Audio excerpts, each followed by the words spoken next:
I am Kristen. I am the founder of Annie and Millie's Place, and we are based in Longmont, Colorado. Annie and Millie's Place seeks to keep people who are experiencing homelessness together with their fur family or scaly family, their animal companion family, by evolving programs, resources, and solutions here in our community. Annie was my sister, my older sister. There are 3 girls in our family, and she was the eldest. I was the middle, and then our younger sister is Katie. So Annie was my big sister. Annie was multi-dimensional, shall we say. From our childhood, she was fun and dangerous in her fun because she was always willing to push the limits for things. She was exciting. She was loved living on the edge. She was an athlete, so she was strong and fast as a track runner. She was one of the cool kids at school, and into our young adulthood, she was the one who was partying a lot, and always felt like I looked up at her like, wow, she's one of the cool kids. Some of that led to some really rough time as well. I think she was also a pretty angry child, which led to some probably living out of that space of anger for a while. And then into her adulthood, she was still pretty fast-paced, but when she became a mom, she loved her kids. She was a great mom. And then all of the dimensions of Anne just continued to evolve into her adulthood through her experience. And so she was fun to be with, but she was also, you never knew really what you were going to get on any given day with Annie. I was a very shy child, very timid, very quiet, reflective, which I think is what drew me to Anne's mischievousness a little bit, because she embraced so much of that, like, get me out of here, and wanting to go try things and do things and explore and be adventurous. And I wish that I had some of that for myself, but I was really shy and quiet. In our early adulthood, like when I was in college, she had gotten married toward the end of my college time, and her and her husband, they ran a farm, and so they had lots of big responsibilities and big land, and it was a tiny small town in Missouri, and I admired the life that they were creating. And then they got involved with methamphetamine manufacturing, using, and selling. And that really changed the whole dynamic for their lives, as well as my relationship with her, which led to a couple of years where I didn't talk to Annie at all and didn't really know who she was or what was happening, only through some of the conversations that my parents would have. My parents were both very involved in trying to help her navigate out of addiction. But then there was a period of time when she was clean and sober, and she had had 2 more kids since then. And I remember she came out here, her and the 4 kids, and my mom came out to visit here in Colorado. And I was really nervous because I didn't know who my sister was, who was coming to my house to spend a week. And I remember we were standing at my kitchen sink, and I told her, I was like, I really like you. And she said, well, I really like you too. And it was like we had this new start of being grown-ups together and having gotten through becoming who we were going to be in the world. And that was really good. And then I'm not really sure what happened, but we fell into this place of separation again. I can't remember if she started using again or not. Her whole journey started to spiral a little bit, and it was really hard to keep up with what was happening in her life and the struggles that she was having. There was a lot of moving into a relationship of hope and trust, only to be stung again by that, and to have that break break back open, and then to miss her again and to worry about her again. But then she was fine again. And, to be on that emotional spiral all the time was difficult for our whole family. How did Annie and Millie come to be in each other's lives? I don't actually know for sure. I think that Annie had rescued Millie, or Millie had wandered in at some point. I'm not really sure. I know that Annie always had dogs. She was sort of this magnet for dogs. She would bring them home and try to convince my parents to let her keep the dog and all the things. So it doesn't surprise me that there would be a dog in Annie's life. But I'm not actually sure where Millie came from. I just know that Millie wasn't going to go anywhere once she was in Annie's life. Her big heart played a huge role when she was, before she became homeless. She was in an apartment, and she was working at a gas station. She had a couple of different jobs. She kept losing jobs, which we never really got the full story why. But when she was employed at one of the gas stations, there was a couple that lived in a car behind the gas station. And she had just such a big heart and this ferocious faith that she believed it wasn't fair that she should have an apartment and a roof over her head if there was somebody who didn't have a roof over theirs. And so she invited this couple home to her place. And it was brave, and it was strong, and it was courageous, and it was beautiful to do that. But at the same point, she wasn't paying her rent because she thought she was doing God's work in the world by giving these people a place to live. And she thought, well, I'm doing God's work. That's the only work that needs to get done. And so she wasn't paying attention to the civil laws of things that matter, like your leasing agreement that says you're not allowed to have a pet. And she had Millie there anyway, even though she was given many warnings. And she had propped the security door open so people could come and go. And she thought she was providing hospitality, but the security door is there for a reason and for the other people living in the complex. And there were too many people coming and going and too many people staying there, and she wasn't following up on her end of the deal.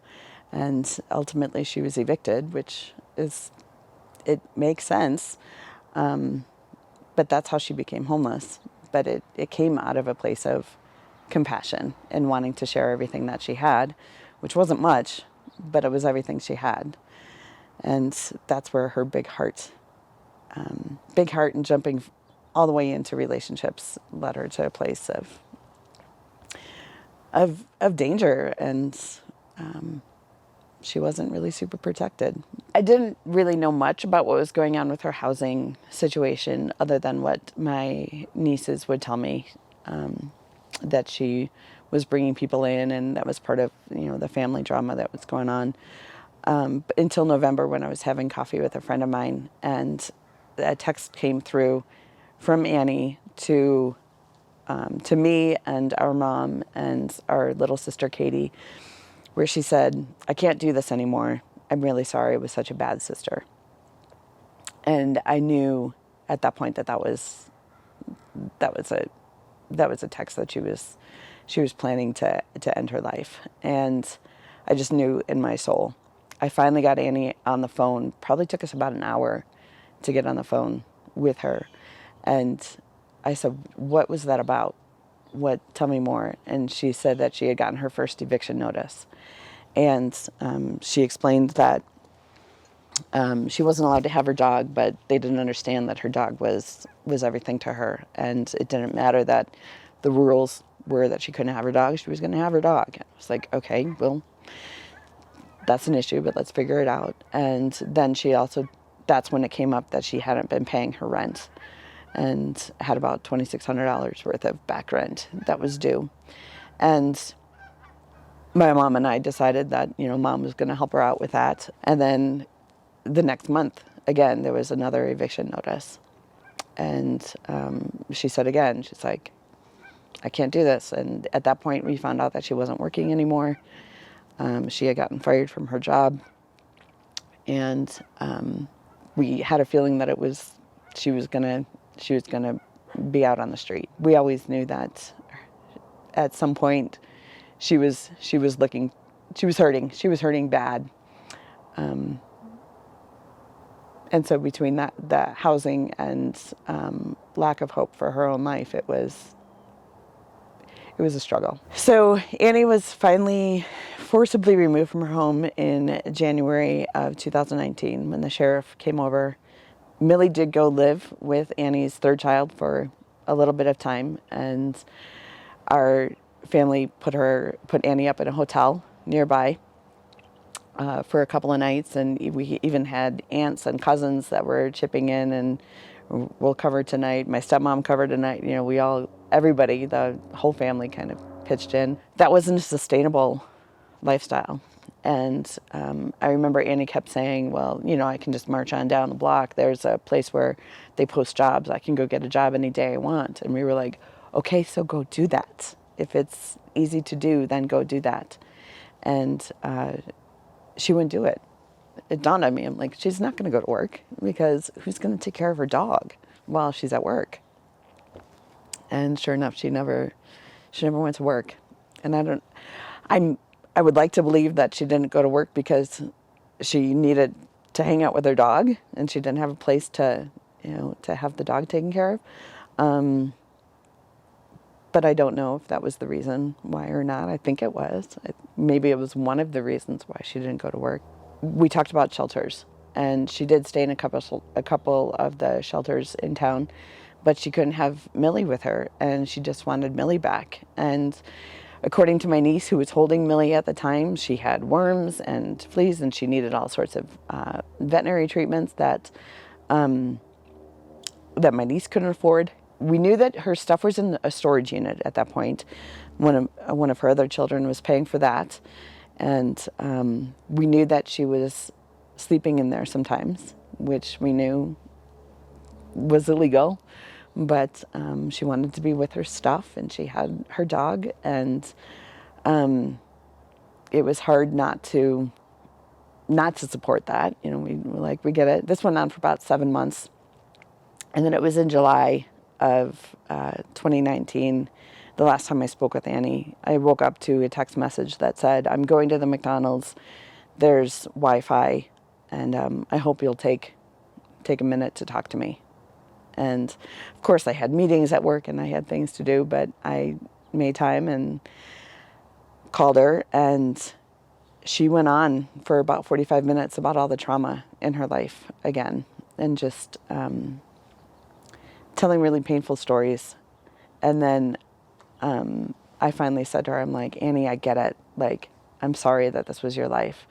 I have to go to work. What do you need? And she's like, well, I need $80 to pay for the storage unit. And because my niece at that point had stopped paying because she couldn't pay for it anymore. And so I said, okay. And I thought about it for a second, and I knew that this was gonna be the last time. And then she said to me, well, if you don't give it to me, I'm just gonna call Mom. And that was when I was like, okay, no, I cannot let you take our mother down like this. So I sent her $100 because I knew that where we had to wire the money to, that she could get, was in a grocery store. And so I told her, I was like, here's your 80 for what you need for the storage unit, and then here's an extra 20. I know you're at the grocery store to get the cash, so get yourself some food, and this is the last time. And I didn't know that was going to be the last time that I would ever speak to her, but it was. So we all made a collective family agreement that we were done. And that was really hard, because we didn't know what that was going to mean. But we knew that we couldn't keep pouring it out. We heard about her through her Facebook posts, that she had gotten to Texas, and that she was trucking for Jesus. And again, with the ferocious faith that was it was interesting to only know about my sister's life through her Facebook posts. And many of them are really, really angry, and sort of scary. And then it was a Sunday morning. It was May 5th. I remember Katie had called me and said that she had gotten a call from Anne that morning at like 2 o'clock in the morning. She said to Katie, I know you're mad at me and I know you don't like what I'm doing, but you can feel all those feelings later. Right now you have to come pick me up in Gary. And Katie said, okay, you're not in charge of what I get to feel and what I get to think and when I get to do it. And I'm not going to come to Gary. It's 2 o'clock in the morning and I'm not going to come. And it was at that point that I affirmed that Katie, no, you made the right decision. Like, she's got to figure it out, and we can't rescue her every time she's in a crisis of some sort. And I know that Millie was traveling with her because she had said, you know, Millie and I are at this truck stop. And it was from there that we know, only in retrospect, as we've pieced together the stories, because the next time we heard about her was the notification of her death. And so there were a lot of missing pieces that we only found out afterward, in talking to the detective and kind of unraveling that story a little bit. Which was really hard because I was the one who was notified of her death. A police officer who called to tell me that she had been found dead. I said, where? And she said, in Gary. And so when I had to call my sister, Katie, and tell her that Annie had died, and her first question was, where? And I said, Gary. And Katie's first response was, I didn't go pick her up. And you're right. You didn't go pick her up. And that was the right decision at the time. And Annie's death was not because we didn't pick her up. Annie's death was her own choice, and her own solution to her problem. And it was not because Katie didn't go pick her up.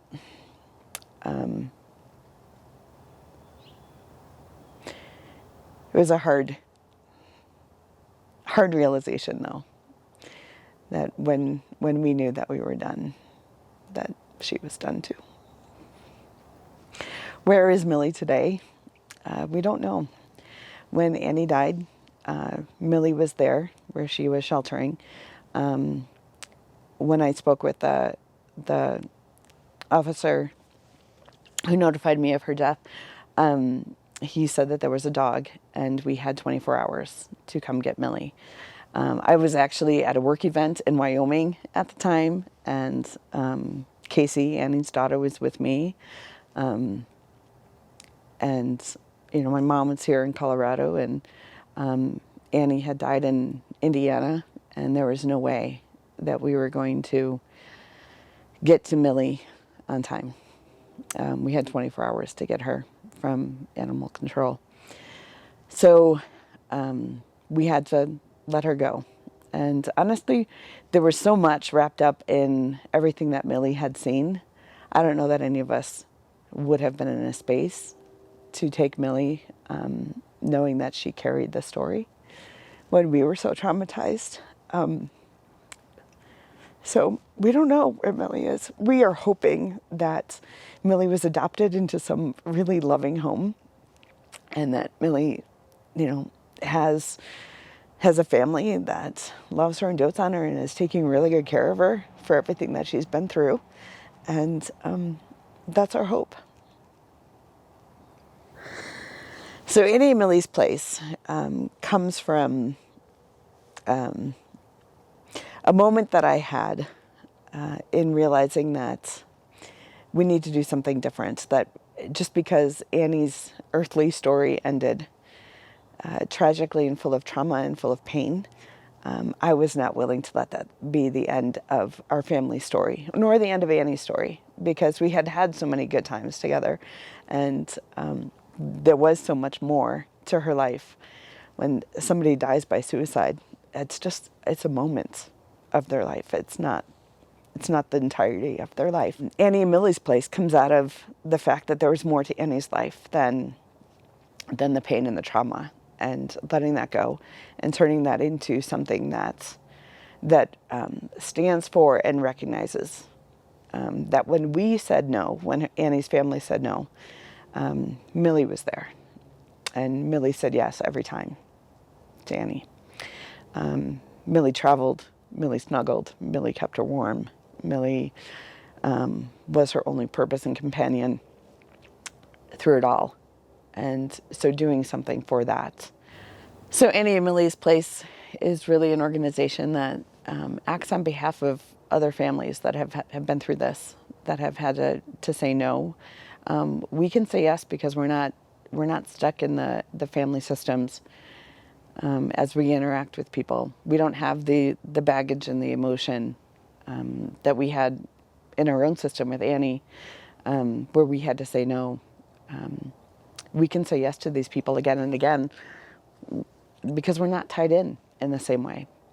And as I've started this organization, I have met many families who have been through this. And we all have different stories, but they all have the same story of having to say no to our family member.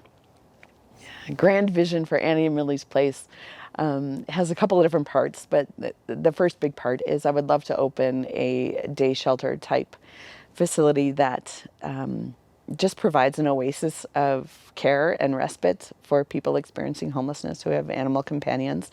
That we would provide daycare for the animals so that people could go to their appointments or their jobs or their Bible studies or whatever it is they need to maintain their whole health and well-being, and know that their animal is being cared for during that time that they're caring for themselves. So some sort of low or no cost pet care for them, as well as running a foster network. So when people would need to spend some time away, either hospitalized or even if they have to go to jail or whatever, that, for a short period of time, that their animal would be cared for by a family and then returned to them so that they could be reunited, so that they would, could count on that relationship when they were back and ready to care for their animal again. But that their animal would be cared for during that time. And so running that program out of there. And really just being a place that works with the other organizations in our community that are doing the human-centric work. We just want to, help them expand what they're doing and help care for the animal while they care for the person, and put that all together.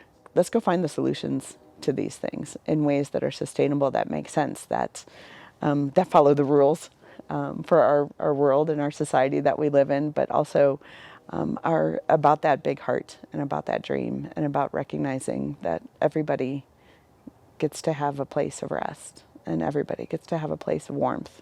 It was really hard during that time that Annie was sleeping outside. We knew that she was in a park. She talked about ditches that she had been sleeping in, and it's really hard to picture my sister, that picture that's on our website, that we're like cuddled in these big pillows and big blankets before the best night, that she was in a ditch somewhere. My mom always asked, is she warm? Is she warm or is she cold? What does she need? And the basic need of warmth and rest. So in human services, the biggest transformation would be to let these people keep their animal, because it's maybe the only relationship they have that's unconditional. That may be the only thing that's keeping them feeling like they have purpose in this world. But let them be warm. Let them have a place to sleep. That's not a ditch.